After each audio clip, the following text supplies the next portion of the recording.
Mis hermanos, les invito a abrir sus Biblias. Regresamos a Génesis. Yo sé que, no sé si usted estaba igual que yo, pero estaba loco por comenzar la historia de José. Loco porque nos adentremos a la historia de José. Y de aquí hasta prácticamente al final del libro de Génesis, vamos a estudiar la vida de José.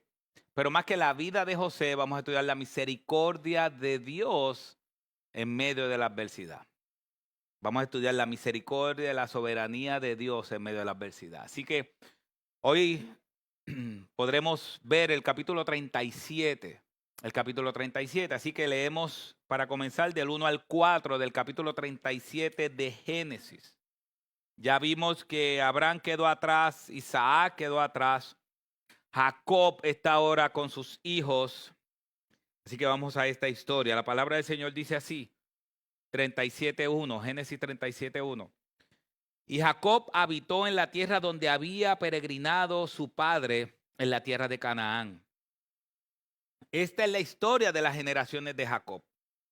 José, cuando tenía 17 años, apacentaba el rebaño con sus hermanos. El joven estaba con los hijos de Bilhá y con los hijos de Silpa, mujeres de su padre. Y José trajo a su padre malos informes sobre ellos. Y amaba a Israel a José más que a todos sus hijos, porque era para él el hijo de su vejez. Y le hizo una túnica de muchos colores. Y vieron sus hermanos que su padre lo amaba más que a todos sus hermanos. Por eso lo odiaban y no podían hablarle amistosamente. Señor, ayúdanos a entender esta porción de tu palabra. Ayúdanos a poder reconocer en qué áreas se actuó mal en esta historia y en qué áreas podemos aprender de hacer lo bueno e imitar lo bueno. Y sobre todas las cosas, engrandece a Cristo, porque esta historia apunta a la redención en Cristo. En el nombre de Jesús. Amén y amén. La soberanía de Dios en medio de la adversidad. La compasión de Dios en medio de la adversidad. Esta semana no, el jueves pasado, y el hijo de un amado pastor, amigo nuestro y amigo de muchos hermanos que nos dio clase, Luis Esteves, tuvo una situación que el joven comiendo, fue parte de la misión que se hizo en Haití en las pasadas semanas, el joven comiendo se atragantó con una galleta. Entonces estaba ya casi a punto de morir, eso fue el jueves pasado. Y comenzó a toser y a toser y a toser y a toser, desesperado por eso, y empezó a vomitar sangre. Después expulsó, lo llevaron al doctor, vieron que tenía un poco inflamado el esófago y todas esas cosas, entonces lo enviaron para la casa. Pero el viernes o ayer por la mañana comenzó otra vez a vomitar sangre. Lo llevan al médico nuevamente, al hospital, y se dan cuenta que tiene 3 bacterias en el pulmón. 3 bacterias en el pulmón. ¿Qué pasa? Que si no se hubiese atragantado con la galleta, no se hubiesen dado cuenta que tenía 3 bacterias en el pulmón. Y gracias a Dios, hoy, aunque está en cuidado intensivo, hoy, desde anoche, le están tratando específicamente esas 3 bacterias y gracias a Dios está estable. Pero si nosotros miramos todo, decimos, Dios permitió una situación difícil en la vida de él para que saliera a la luz algo peor. Porque dicen los médicos que si no le hubiesen detectado esas bacterias y lo hubiesen detectado tarde, podría ser también el final de él. Así que hay cosas que nos pasan en nuestra vida que a nuestros ojos son malas. Pero soberanamente vemos a Dios trabajando en medio de esa adversidad. Y es precisamente lo que pasa en la vida de José. En el capítulo 37 vamos a ver cómo José termina vendido a los egipcios. Y nosotros sabemos la historia, cómo termina la historia. Nosotros sabemos que José termina siendo el segundo al mando de Egipto de la nación más poderosa para aquel tiempo. Pero José no lo sabía. José estaba viviendo esto. Así que cuando vemos lo que dice el Nuevo Testamento de José, dice Hechos capítulo 7, versículo 9, cuando Esteban, antes de ser apedreado, el primer mártir por causa de Cristo, dice esto Esteban de José. En su exposición, Esteban dice, y los patriarcas tuvieron envidia de José y lo vendieron para Egipto. ¿Pero qué dice? Pero Dios estaba con él y lo rescató de todas sus aflicciones y le dio gracia y sabiduría delante del faraón, rey de Egipto, y éste lo puso por gobernador sobre Egipto y sobre toda su casa. ¿Por qué este texto es importante? Porque la palabra Dios no aparece en Génesis 37. Dios no aparece en Génesis 37. Aparece el evento de vender a José, pero Dios no aparece. Y como Dios no aparece, es posible que alguien pueda llegar a la conclusión de que Dios no estaba ahí en medio de toda esa situación, pero es en el Nuevo Testamento que nos dice, sí, los patriarcas, los hermanos de José lo vendieron, pero Dios estaba con él en medio de esa adversidad. Entonces, si ustedes preguntan, ¿qué está pasando? ¿Por qué José termina en Egipto? ¿Por qué José termina en Egipto? Y después sabemos que después viene el Éxodo, están 400 años en Egipto aproximadamente, y después salen con Moisés. ¿Por qué José tiene que ser vendido? ¿Qué pasó? Para entender eso tenemos que ir a Génesis 15, 13. Es posible que se nos haya pasado un detalle en Génesis 15, 13 y lo hayamos olvidado. ¿Qué dice Génesis 15, 13? Y Dios dijo a Abraham, Dios dijo a Abraham, ten por cierto que tus descendientes serán extranjeros en una tierra que no es suya, donde serán esclavizados y oprimidos, ¿cuántos? 400 años. Mas yo también juzgaré a la nación, versículo 14, a la cual servirán, y después saldrán de allí con grandes riquezas. Es impresionante eso. Si usted mira Génesis 15, 13 y 14 y lo compara con lo que pasó 400 y pico de años después, el pueblo de Israel salió de Egipto con riquezas. Porque el faraón al final de esa última plaga que murieron los primogénitos, él dijo, llévate todo. Y salieron con riquezas. Así que eso que Dios le está diciendo a Abraham va a pasar tal y como Dios lo dijo. Así que tenemos que tener eso en cuenta. Tenemos que ver que ya Dios había profetizado y había dicho que el pueblo iba a estar en una nación extraña por 400 años. Ahora comienza la historia de cómo el pueblo llega a esa nación extraña 400 años. Pero Dios también profetiza que algún día esa nación extraña, después de 400 años, Dios iba a juzgar esa nación. Así que teniendo eso como fundamento, esa palabra de Dios que ya dijo, eso va a pasar, ahora vamos a estudiar cómo pasó. Y todo comienza José y los conflictos con sus hermanos. Todo comienza con conflictos familiares. Versículo 1 dice, y Jacob habitó en la tierra donde había peregrinado su padre, en la tierra de Canaán. La tierra de Canaán era la tierra prometida, la tierra que le habían prometido a Abraham, a Isaac y a Jacob. Así que, como diría creo que una película, problemas en el paraíso. Porque esta era la ciudad que Dios le había prometido. Pero toda ciudad bonita que esté compuesta por pecadores, ¿qué va a pasar con esa ciudad? Va a llegar al mismo fin. Así que están en la ciudad de Canaán, están en esa tierra prometida y pasa el primer conflicto. Versículo 2. Esta es la historia de las generaciones de Jacob. José, cuando tenía 17 años, apacentaba el rebaño con sus hermanos. El joven estaba con los hijos de Bial y con los hijos de Silpa, mujer de su padre, y José trajo a su padre malos informes sobre ellos. Ese es el primer conflicto. ¿Cuál es el primer conflicto? ¿Qué diría un joven de este siglo? José es un chota. José choteó a sus hermanos. Yo cuando estaba leyendo eso, yo recuerdo, yo no sé si todavía se hace, pero cuando yo estaba en la escuela, cuando la maestra salía, dejaba a alguien apuntando los nombres. Todavía pasa eso, no pasa, no sé los maestros, pasa. Y apunta ese. Me voy, apunta lo que se portaron mal. Y se paraba así con la tiza a mirar.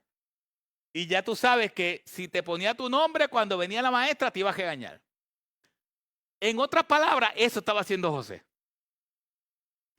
Hay diferentes comentaristas y diferentes teólogos que dicen que José lo estaba haciendo bien y otros dicen que en el hebreo la palabra cuando dice que estaba dando malos informes era hasta cierto punto estaba poniéndolos en contra un poco con su padre.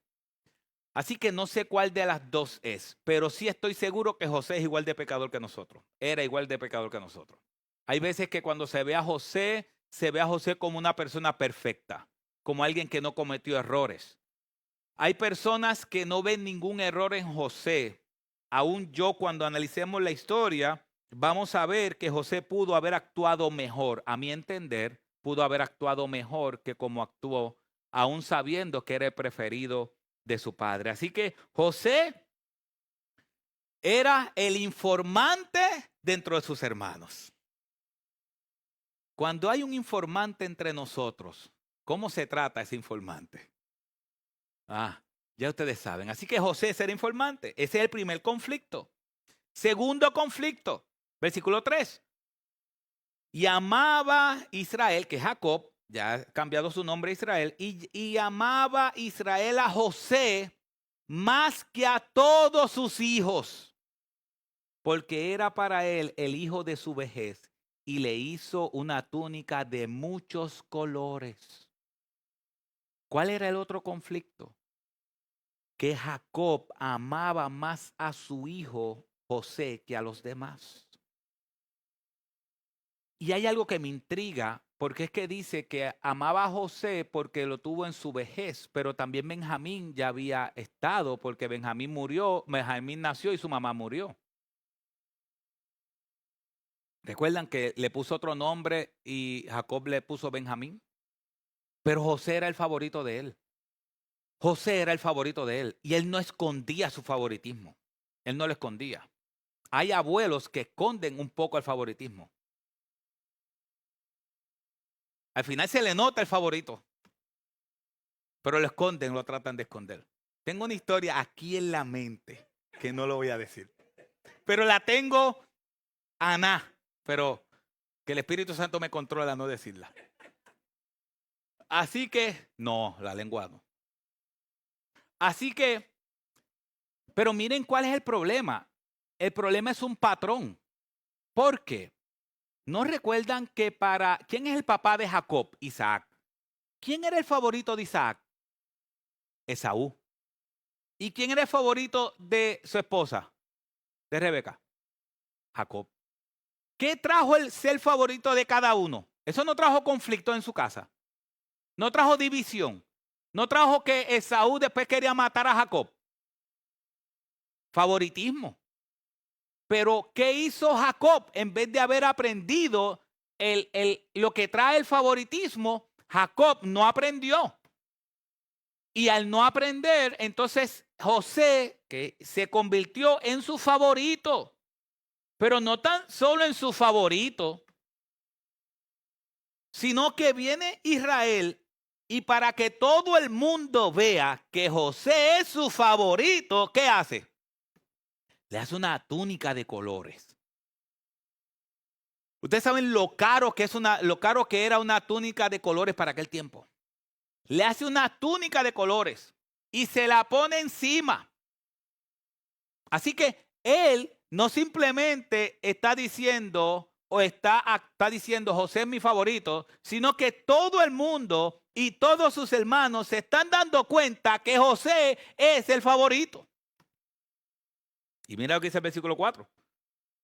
Y vieron sus hermanos que su padre lo amaba más que a todos sus hermanos. ¿Qué hicieron? Y vieron sus hermanos. ¿Cómo lo vieron? Por si tenía una túnica de colores.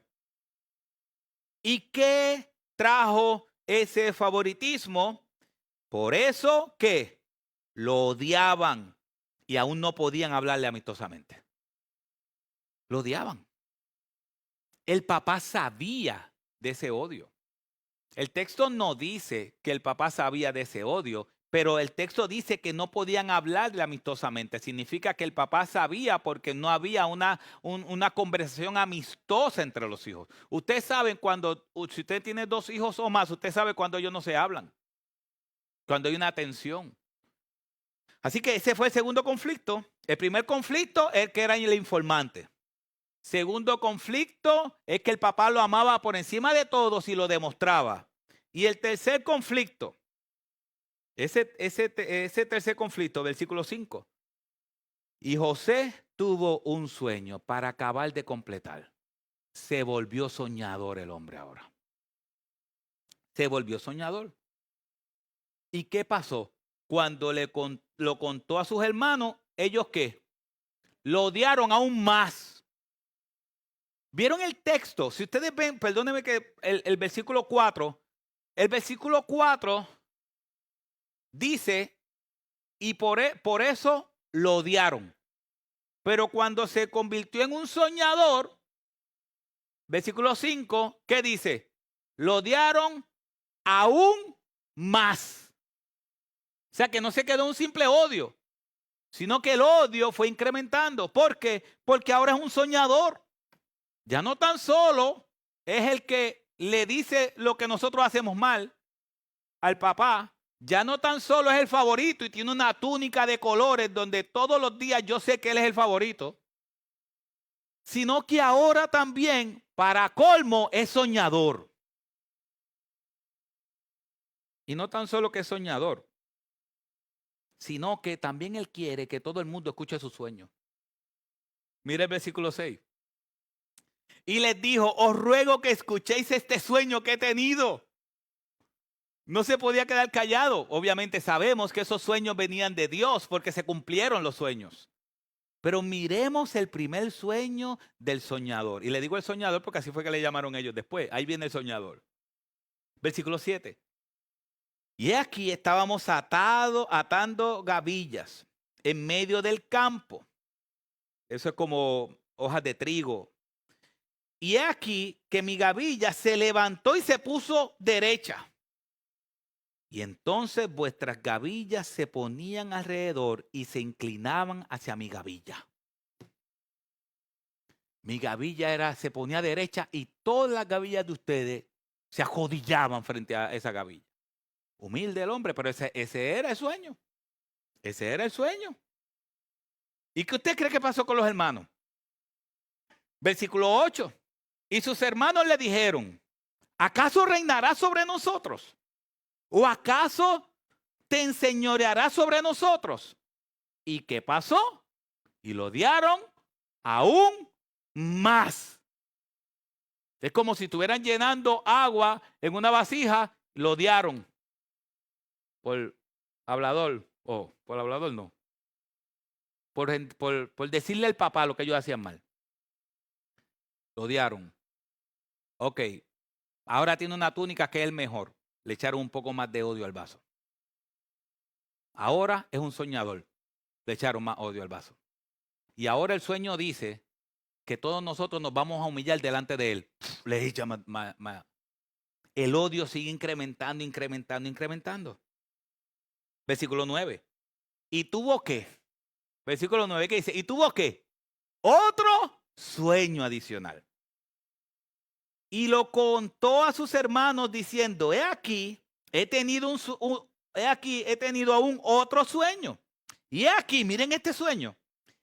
El sol, la luna y 11 estrellas. ¿Cuántos hermanos eran ellos? Y 11 estrellas se inclinaban ante mí. Y él lo contó a su padre. y a sus hermanos. Y su padre le respondió y le dijo, ¿qué es este sueño que has tenido? ¿Acaso yo, tu madre y tus hermanos vendremos a inclinarnos hasta el suelo ante ti? Y versículo 11 dice, y sus hermanos le tenían ¿qué? Envidia. Eso causó dos reacciones. Sus hermanos le tenían envidia, pero su padre ¿qué? Aunque los reprimió al principio, los reprendió, reflexionaba lo dicho. Me gusta esa palabra reflexionaba porque fue lo mismo que pasó en Lucas capítulo 2 cuando le dijeron a María que tu lanza, tu corazón va a ser traspasado por una lanza cuando estaba Cristo pequeño. Y dice el texto que María reflexionaba eso en su corazón. Así que esta es la situación, este es el conflicto que hay, o los diferentes conflictos con sus hermanos. Entonces José, por causa de esos conflictos, termina vendido como esclavo a Egipto. Y miren el proceso de esa venta, versículo 12 en adelante. Después sus hermanos fueron a apacentar el rebaño de su padre en Siquem. E Israel dijo a José, ¿no están tus hermanos apacentando el rebaño en Siquem? Ven y te enviaré a ellos. Y él le dijo, heme aquí o yo iré. Versículo 14.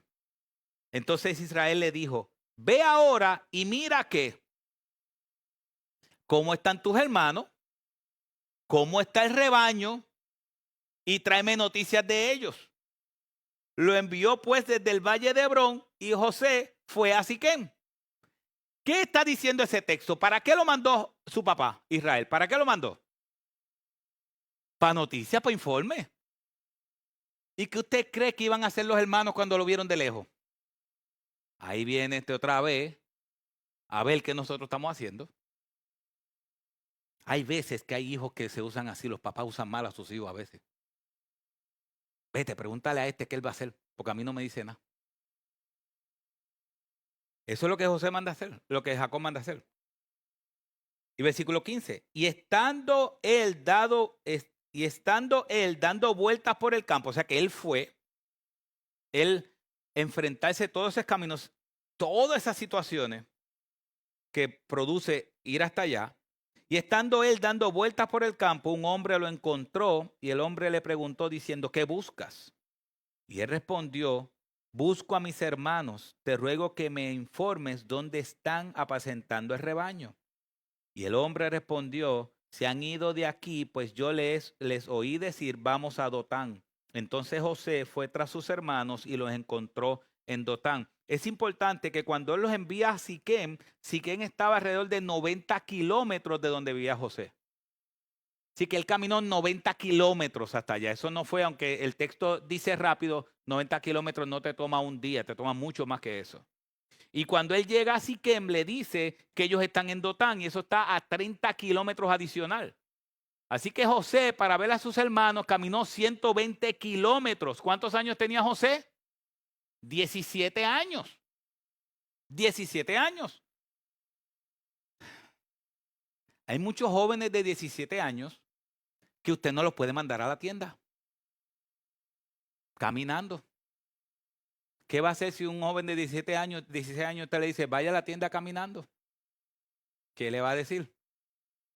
Este joven tenía 17 años y fue 120 kilómetros porque su papá le dijo, ve a ver cómo están tus hermanos. Y dice, versículo 18, cuando ellos lo vieron de lejos, antes de que se le acercara, tramaron contra él para matarlo. Pero ¿por qué usted cree que se dieron cuenta de lejos que ese era José? Por la túnica del preferido. Porque José no la dejó en la casa la túnica. No, José se llevó la túnica de preferido. Algunos entienden que José le hizo lo correcto, otros entienden que José quizás no tomó buenas decisiones al llevarse la túnica, sabiendo que sus hermanos lo odiaban porque él era el favorito. No sabemos cuál de las dos, lo que sí sabemos es que él se llevó la túnica. La túnica que le decía al mundo entero, yo soy el favorito. Esa túnica para aquel tiempo se le ponía también a los reyes. a los reyes. Así que ellos dijeron, míralo, lo vieron desde lejos, versículo 19 al 21, y se dijeron uno al otro, aquí viene el soñador. Pero miren al punto donde llega el odio, que ellos están dispuestos a matarlo, a matar a su medio hermano. Estamos hablando de los patriarcas, estamos hablando del pueblo de Israel.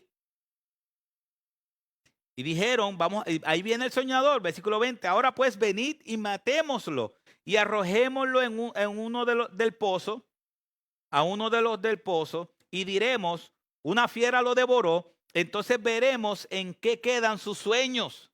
¿Qué era lo que lo molestaba a ellos? Fíjate que no dice, veremos qué queda el favorito.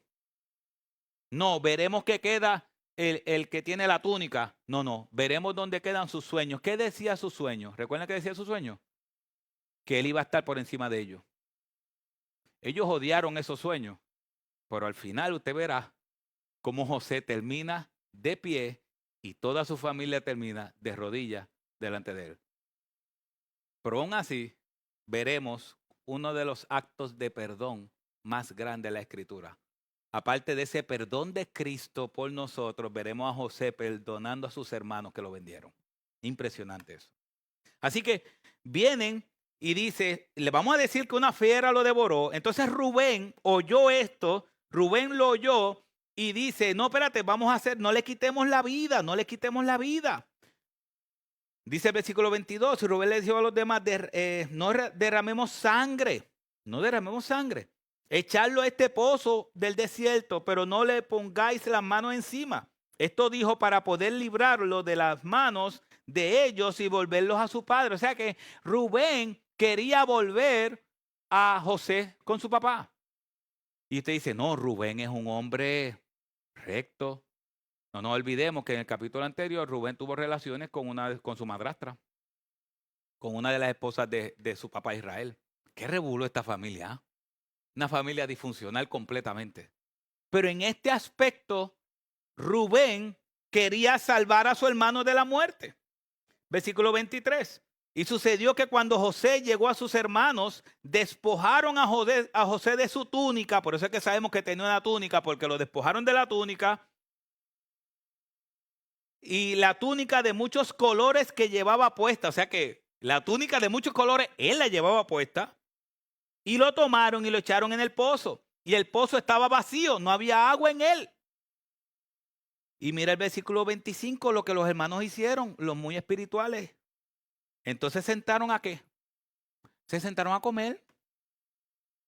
Y cuando levantaron los ojos y miraron, he aquí una caravana de ismaelitas venía de Galaad con sus camellos cargados de resina aromática, bálsamo y mirra que iban bajando hacia Egipto. ¿Qué hicieron ellos? ¿Tú sabes lo que es tú tirar a tu hermano en el pozo para que se muera y después tú te sientas a comer como si nada hubiese pasado? Más adelante, cuando ellos son confrontados, o más adelante vamos a ver cómo el texto dice, porque aquí hasta ahora José está en silencio. No vamos a ver a José hablando en ningún momento en este pasaje. Pero más adelante vamos a ver cómo José, dice el texto, que José les suplicaba a ellos por clemencia y ellos comían tranquilamente. Entonces vieron una caravana que venía, que iba hacia Egipto, y Judá dijo a sus hermanos, ¿qué ganaremos con matar a nuestro hermano? Versículo 26, ocultar su sangre. Venid, vendámoslo a los ismaelitas y no pongamos las manos sobre él, pues es nuestro hermano, carne nuestra. Y sus hermanos le hicieron caso. Pasaron entonces unos mercaderes madianitas y ellos sacaron a José, subiéndolo del pozo, y vendieron a José a los ismaelitas por 20 piezas de plata. Y estos llevaron a José ¿a dónde? A Egipto. Donde Dios le dijo en Génesis capítulo 15 que el pueblo iba a estar 400 años en cautiverio con un reinado. Y cuando Rubén volvió al pozo, parece que Rubén se había ido en ese momento, pero cuando regresó, he aquí José no estaba en el pozo, entonces rasgó sus vestidos y volvió a sus hermanos y le dijo, el muchacho no está allí. ¿Y yo? ¿A dónde iré? Porque Rubén también era el mayor. y era responsable de sus hermanos. Entonces, Israel, Jacob, ¿qué significaba la palabra Jacob? ¿Recuerdan? El engañador. Jacob no engañó a su papá. Pues ahora, pero después Jacob pagó con creces haber engañado. Porque ¿qué hizo su suegro? Lo engañó. ¿Y qué van a hacer sus hijos ahora? Lo van a engañar igual. Así que Israel es engañado. Entonces tomaron la túnica de José y mataron un macho cabrío y empaparon la túnica en la sangre y enviaron la túnica de muchos colores, esa túnica. La llevaron a su padre y dijeron, encontramos esto. Miren ¿cómo se llama? Cuando una persona da malas noticias. Nosotros conocemos a alguien aquí que no es bueno dando malas noticias. Miren cómo ellos simplemente hablan sin ningún sentimiento. Dice, encontramos esto, te rogamos que lo examines para ver si es la túnica de tu hijo o no. Fíjate que no dice si es la túnica de mi hermano. No dice la túnica de mi hermano o de nuestro hermano. ¿Qué dice? La túnica de tu hijo. O sea, yo entiendo que esa de la túnica de tu hijo tiene que venir cargado con dolor, cargado con odio, cargado con... Ese es tu hijo, el favorito. Verifícate tú si esa es la túnica del hijo tuyo favorito que tú le hiciste, que tú lo quieres por encima de nosotros. Verifícate tú. Entonces, simplemente mira si es la túnica de tu hijo o no. Y él examinó y dijo, es la túnica de mi hijo. Una fiera lo ha devorado. Sin duda José ha sido despedazado. Y Jacob rasgó sus vestidos y puso cilicio sobre sus lomos y estuvo de duelo por su hijo muchos días. Y todos sus hijos y todas sus hijas vinieron para consolarlo. Pero él rehusó ser consolado y dijo, ciertamente enlutado bajaré al Seol por causa de mi hijo. Y su padre lloró por él. Mientras tanto, los madianitas lo vendieron a Egipto, en Egipto. Lo vendieron en Egipto a Potifar, oficial de Faraón, capitán de la guardia. Cuando Israel se despide de José y lo envía a ver a sus hermanos, él no sabe que es la última vez que va a ver a José. Yo imagino que él se despide de él diciendo, te veo en algunos días. Él no sabía que en ese momento iba a ser la última vez que él lo iba a ver. Creo que en 20 años fue que tardó él volverlo a ver. Pero a los ojos de Israel, él perdió a su hijo. Los hermanos saben lo que pasó. Pero miren el corazón de los hermanos. Cuando vieron a su papá destruido, no le dijeron la verdad. O sea, lo vieron destruido y no le dijeron, mira, no, mira, nosotros lo hicimos así. Vamos a rescatarlo. Todavía podemos. No, el odio era tanto que aún sobrepasó el odio al amor. No importó ver a su padre destrozado. Así que, ¿qué aplicaciones nos da este pasaje? ¿Qué cosas nosotros nos podemos quedar para nosotros con este pasaje? Una de las cosas, el odio y la envidia son pecados. El odio y la envidia son pecados. Si nosotros vemos el versículo 4, que dice lo que vimos ahorita, el versículo 4 dice que ellos lo odiaban. Lo odiaban. Comenzó con el odio. Versículo 5, después lo odiaron aún más. Versículo 8, lo odiaron aún más. Y versículo 11 nos dice, le tenían envidia. ¿Qué pasa, mis hermanos? ¿Qué se supone que ellos hubiesen hecho con su corazón? Se supone que ellos hubiesen tratado con su alma y su corazón. Lo que nos enseña esto es que cuando tú te permites odiar, y no trabajas con el amor de Cristo que Cristo te dio, el odio no se queda como una semilla pequeña. El odio va a incrementarse y se va a incrementar y se va a incrementar. Entonces, hay veces que hay pecados que nosotros entendemos que se van a quedar pequeños. ¿Sabes qué pasa en la mayoría de... Miren, como hemos dicho en muchas ocasiones, dice la Biblia, la mayor manifestación de evangelismo al mundo es la unidad. El Señor lo dice. El Señor dice en su oración, Juan capítulo 17, que ellos sean uno para que el mundo crea que tú me enviaste. Miren, mis hermanos, la unidad es tan imposible que solamente Dios lo puede hacer.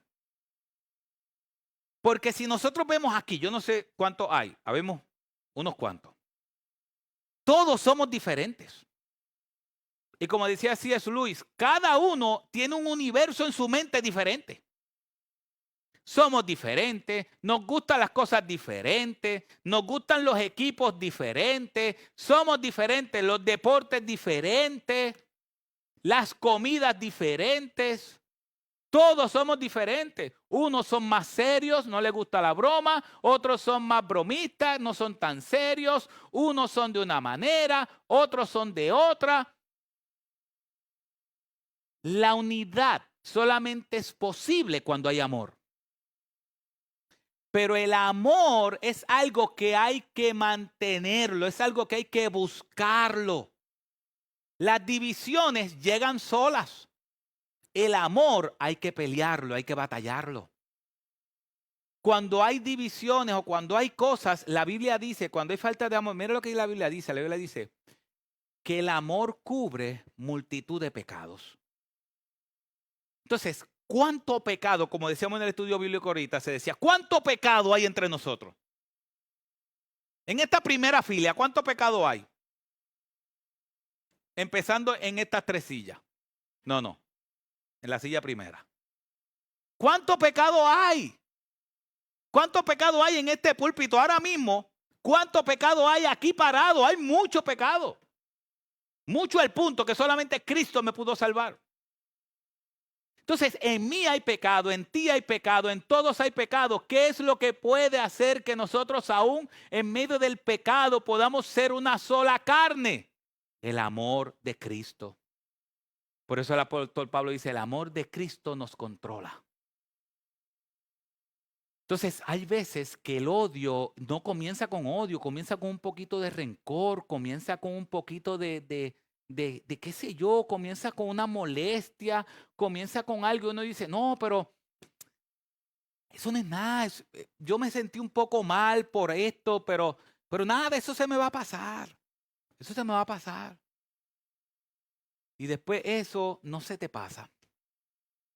Y entonces empieza a crecer. Y empieza a crecer.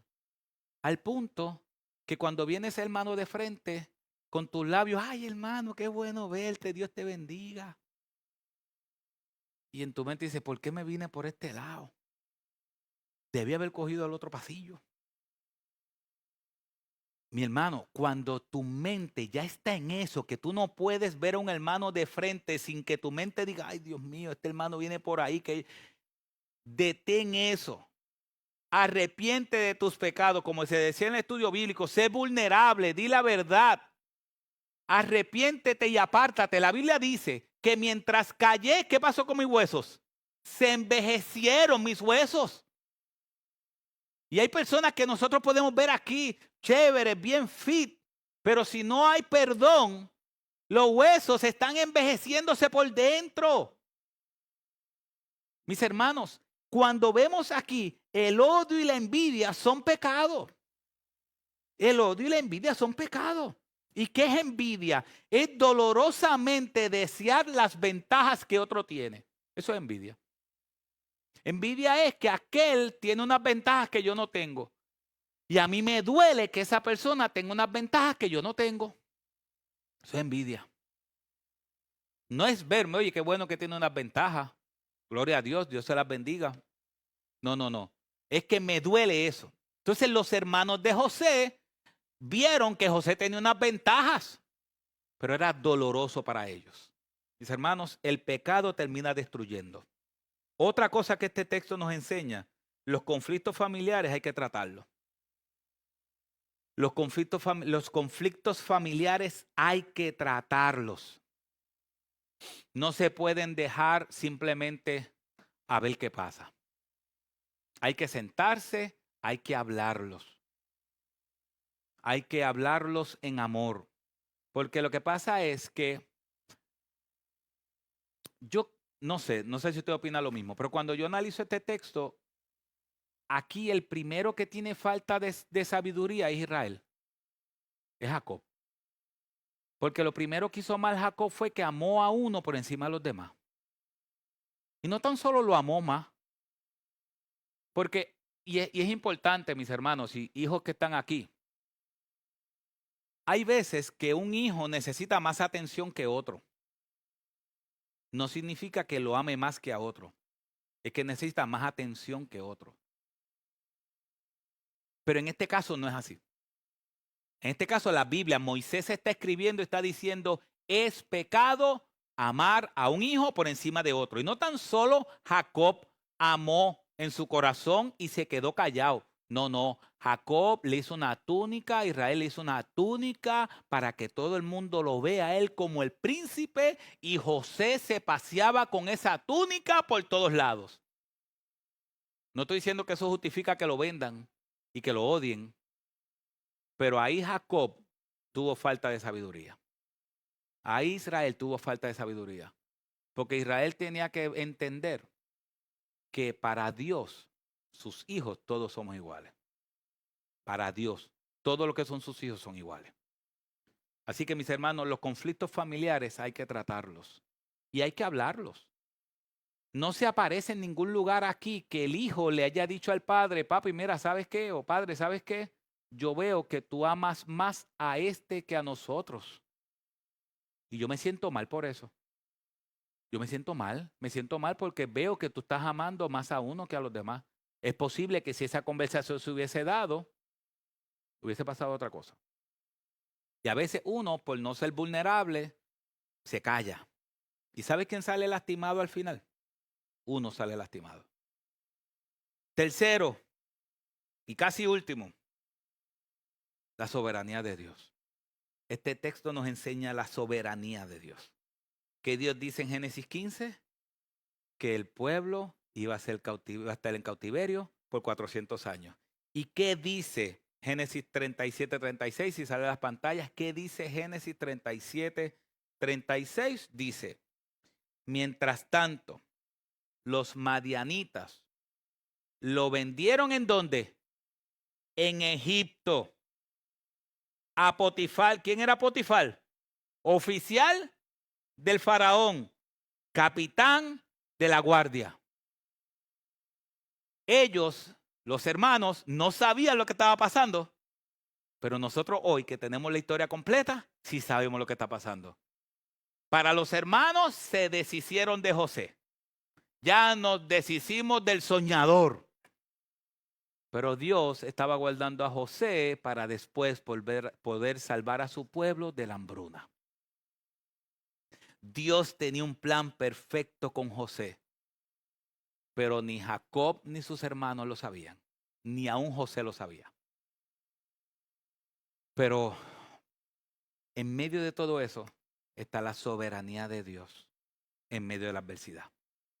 Y mis hermanos, dentro de nuestras adversidades también está la soberanía de Dios, obrando en medio de las adversidades. Por eso el apóstol Pablo dice en Romanos que a los que aman a Dios, todas las cosas cooperan para bien. Aquellos conforme a su llamado. Hay cosas, mis hermanos, que nosotros nos buscamos. Hay cosas que nosotros nos buscamos el fuete, como dice el puertorriqueño. Hay cosas que somos nosotros. Pero hay cosas donde nosotros estamos que nosotros no lo buscamos, que Dios lo está permitiendo. Pero tenemos que entender que Él es soberano dentro de la adversidad. Yo sé que es muy fácil decirlo. O sea, yo de verdad que sé que es muy fácil decirlo. Pero cuando uno está en una situación difícil, bueno, es que es imposible para el ser humano tener una fe en una situación difícil. La fe tiene que venir de Dios. Y yo sé que cada predicador dice, o el predicador dice, yo no sé qué tú estás pasando. Y de verdad que yo no sé qué tú estás pasando. Pero es posible que Dios te quiera decir a ti hoy y a mí hoy, yo soy soberano. Yo no he perdido el control. Para José simplemente lo vendieron. José está vendido como un esclavo. Él no sabe el final de la historia. Para los hermanos se deshicieron de él, del soñador, y ellos no saben el final de la historia. Para Jacob o para Israel, su hijo murió. Israel no sabe el final de la historia. Pero nosotros sí sabemos el final de la historia. Al final, nosotros ganamos. Al final, Cristo regresará por nosotros. Y por último, vamos a ver unas similitudes con Cristo y una gran diferencia con Cristo. ¿Qué similitudes? Vamos a ver similitudes en la historia de José con Cristo. Hay muchas similitudes. Una, José fue odiado por sus hermanos y Cristo fue odiado por su creación. José fue odiado por sus hermanos.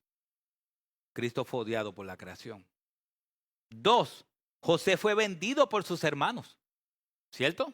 José fue vendido por sus hermanos y Cristo fue vendido por un amigo. ¿Y por qué digo por un amigo? Porque cuando Judas le dio un beso, Cristo le dice, amigo mío, con un beso vendes al Hijo del Hombre. Y cuando Cristo le dice a Judas, amigo mío, Cristo no tiene pecado, Cristo no es hipócrita. Si Cristo está diciendo, amigo mío, es porque Cristo consideraba a Judas su amigo. Amigo mío, con un beso vendes al Hijo del Hombre. ¿Ven las similitudes? Mira una similitud más. José fue vendido ¿por cuánto? Por 20 piezas de plata. Cristo fue vendido por 30 piezas de plata. José fue vendido por piezas de plata. Cristo fue vendido por piezas de plata. Ahora, hay una gran diferencia. Entre muchas, hay una gran diferencia con Cristo. José fue enviado por Dios para salvar a su pueblo de la hambruna física.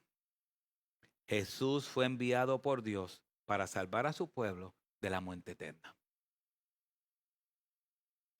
Dios iba a utilizar a José para que al final, cuando el pueblo tuviera hambre, lo vamos a ver cuando se acabara el alimento, entonces José, siendo ya el segundo al mando de Egipto, todo el pueblo de Israel pudiera ser salvo de esa hambruna. Por eso Dios levantó a José. Pero al final, José nos apunta a un Salvador mayor, a Jesucristo, que vino a salvar a su pueblo de la muerte eterna. No de una hambruna temporal, sino de la muerte eterna. Ahí están las similitudes y la gran diferencia con Jesucristo, nuestro Señor. Amén. Padre, te damos las gracias, Señor. Gracias por Jesucristo, nuestro Señor. Gracias, Padre, porque en esta historia aprendimos tanto. Aprendimos lo que es las consecuencias del odio, las consecuencias de los celos, de la envidia. Vimos, Señor, también que los conflictos familiares hay que tratarlos. Y sobre todo vimos tu soberanía, teniendo el control de la historia, porque tú tenías un plan. Vemos, Señor, a José y hay muchas similitudes con tu Hijo Jesucristo. Pero esa gran diferencia, nosotros le damos gloria, honor a esa gran diferencia. José, tú lo levantaste para salvar al pueblo de una hambruna momentánea, una hambruna física. Pero en el momento indicado, como dice el libro de Gálatas, en el cumplimiento del tiempo, tú levantaste a Jesucristo, nuestro Señor, para darle salvación a su pueblo de la muerte eterna. Señor, gracias por tu Hijo Jesucristo, que nos ha dado la salvación de nuestras almas. Padre, si hay alguien aquí que no te conoce, que hoy por medio de tu palabra haya llegado al conocimiento que Cristo es el único que puede salvar su alma. Padre, tráelo en arrepentimiento y tráelo en fe, reconociendo que Jesucristo es el Señor para la gloria de Dios Padre. Y a nosotros, Señor, ayúdanos a cada día a amarte más. En el nombre de Jesús. Amén.